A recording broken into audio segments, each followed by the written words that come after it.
بچہ حافظ بھی ہوگا، ماسٹر بھی ہوگا، راستہ میں بتا رہا ہوں۔ 5 سال اپنے بچے کو اسکول میں پڑھائی، 5 سال جب وہ اسکول میں پڑھے وہاں سے نکال کر کے اس کو 3 سال کے لیے مدرسے میں داخل کر دیا۔ 3 سال میں آپ کا بچہ حافظ قرآن ہو جائے گا، اس کا دماغ اتنا تیز ہو جائے گا جیسے پتھر پر چاقو تیز ہوتا ہے۔ وہ 3 سال کا جو گیپ رہا، ٹیوشن کرائیے، یہ بچہ آپ کا سب کو پیچھے چھوڑ دے گا، سب سے آگے نکل جائے گا۔ کیوں؟ قرآن اس کے لیے مشکل نہیں تو دنیا کی کوئی کتاب اس کے لیے مشکل نہیں ہو سکتی۔ آپ خوش نصیب باپ ہوں گے، آپ کا بچہ ماسٹر بھی ہے، حافظ بھی ہے۔ خاص طور پر یاد رکھیے، دھیان سے اس کو سنیے جو میں آپ کو سنانے کے لیے جا رہا ہوں۔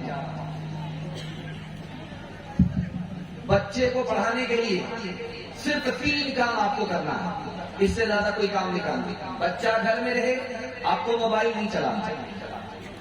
بچہ آپ کا گھر میں ہے، موبائل پر چلائیے، صندوق میں بند کر دیجیے، قرآن بھی مت سنیے، اذان بھی مت سنیے، بیان بھی مت سنیے۔ بچہ آپ کا موبائل چھوڑ دے گا، جو بچہ موبائل چھوڑے گا وہی حافظ بنے گا، وہی پڑھ لکھ کر کے دے گا۔ جب بچہ آپ کا گھر میں رہے، آپ کو موبائل چھوڑ دے۔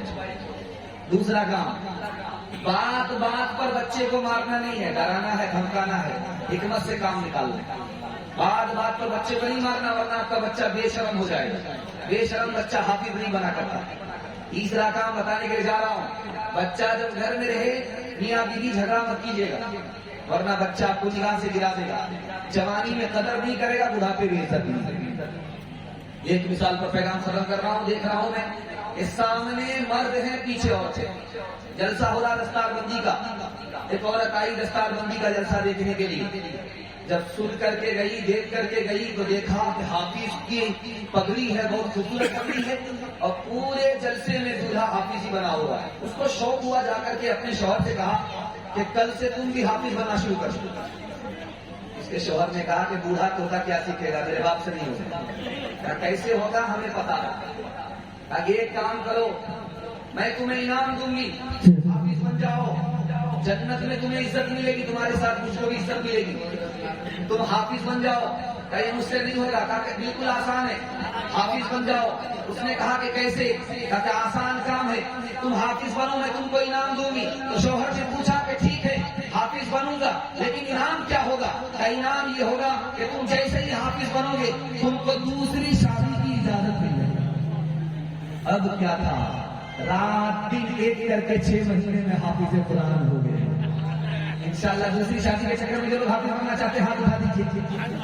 یہ دیکھیے، فضل خدا سے صاحب ذیشان ہو گیا، وہ خوش نصیب حافظ قرآن ہو گیا، اس کو جلا سکے گی نہ دوزخ کی آگ بھی، محفوظ جس کے سینے میں قرآن ہو گیا، وہ والدین حشر کے دنوں کے تاجدار، جن کا دلال حافظ قرآن ہو گیا، بس ایسے آدمی کو یہ جنت دلائے گا، دوزخ میں چن کے جانے کا اعلان ہو گیا۔ نیا سال آ رہا ہے، جو لوگ مرغا بک کرانا چاہ رہے ہیں ہاتھ اٹھا دیجیے۔ ماشاء اللہ نئے سال کے حوالے سے سنانے کے لیے جا رہا ہوں، پیغام بالکل مختصر ہے، جلدی نکل جائے گا، دھیان سے سنیے گا۔ نئے سال میں جشن نہیں منانا ورنہ یہودی بن جائیے گا، عیسائی بن جائیے گا۔ نئے سال میں جائزہ لینا ہے، نبی کی سنت زندہ ہوگی، شہادت کا رتبہ ملے گا۔ جائزہ لینا ہے، جشن نہیں منانا، جائزہ لینا ہے۔ آپ دیکھیں گے جب نیا سال آنے والا ہے، 1 جنوری ہے، رات کے 12 بج گئے، دھماکہ ہوگا، بہت ہی خطرناک دھماکہ ہوگا، اتنا خطرناک دھماکہ ہوگا کہ لوگ گھبرا جائیں گے کہ پہاڑ گر گیا ہے یا پہاڑ پر کچھ گر گیا، اتنا خطرناک دھماکہ ہوگا۔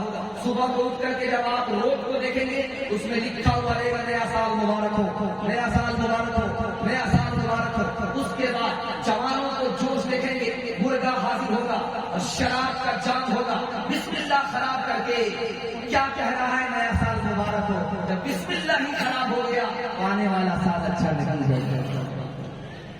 آپ کو سال اچھا بنانا ہے، سال برا نہیں بنانا ہے، آپ کو جائزہ لینا ہے۔ جائزہ 3 کام کا لینا ہے آپ کو کہ گناہ نہیں کریں گے، ہاتھ اٹھائیے، غلط نہیں کمائیں گے، ہاتھ اٹھائیے، غلط ماحول میں نہیں رہیں گے، ہاتھ اٹھائیے۔ میں نبی کی مسنت پر گارنٹی لیتا ہوں 2023 آپ کا بہت اچھا جائے۔ جائزہ لے کر کے دکھانے کے جا رہا ہوں تو خون کے آنسو ہونا پڑے گا۔ مسلمان کس میں پیچھے ہے، کس میں آگے ہے؟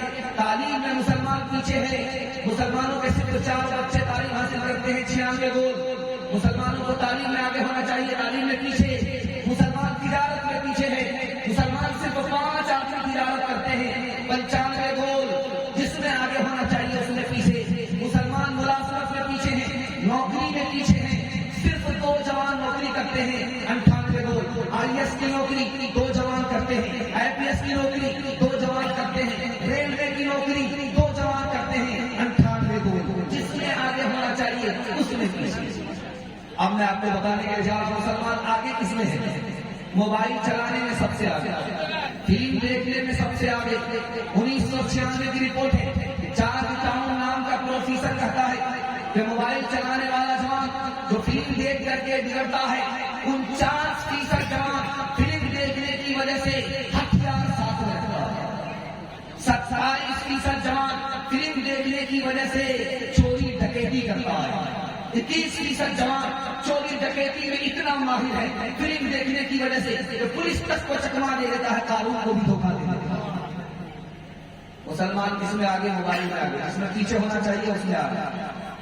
مسلمان کس میں آگے؟ زنا میں آگے۔ 40% بچے کسی ملک میں، 80% بچے کسی ملک میں آتے ہیں داخلہ لینے کے لیے اسکول میں، ماں کا نام لکھاتے ہیں، باپ کا نام نہیں لکھاتے۔ ان بچوں سے پوچھا جاتا ہے کہ بیٹا باپ کا نام لکھاؤ، تو ہر چاہے زندہ رہے چاہے مردہ رہے باپ کا نام لکھاؤ۔ وہ بچے کہتے ہیں میں بدنصیب بچہ ہوں، مجھ کو باپ بھی نہیں ہے، زندہ بھی نہیں ہے، مردہ بھی نہیں ہے، ماں نے زنا کیا، ماں باپ کے زنا کے نتیجے میں میں پیدا ہوا، بدنصیب بچہ ہوں، قصور ماں باپ کا تھا، سزا مجھ کو بھی نہیں کہ میری ماں تو ہے باپ نہیں ہے۔ زنا میں ہمارا جوان آگے، کون سی چیز میں آگے؟ آپ کو سن کر کے حیرت ہوگی، خون کے آنسو رونے پر آپ مجبور ہو جائیں گے، کلیجہ کو آ جائے گا، سن کر کے حیرت ہوگی۔ تعلیم میں کتنا پیسہ خرچ ہوتا ہے؟ صرف $6 بلین۔ صحت پر کتنا پیسہ خرچ ہو رہا؟ $9 بلین۔ اور ہمارا جوان سگریٹ کے دھوئے میں کتنا پیسہ اڑاتا ہے؟ $50 بلین۔ گٹکا میں کتنا پیسہ پھونکتا ہے؟ 12 ارب روپیہ۔ اور شراب میں کتنا پیسہ بہاتا ہے؟ 400 بلین کا۔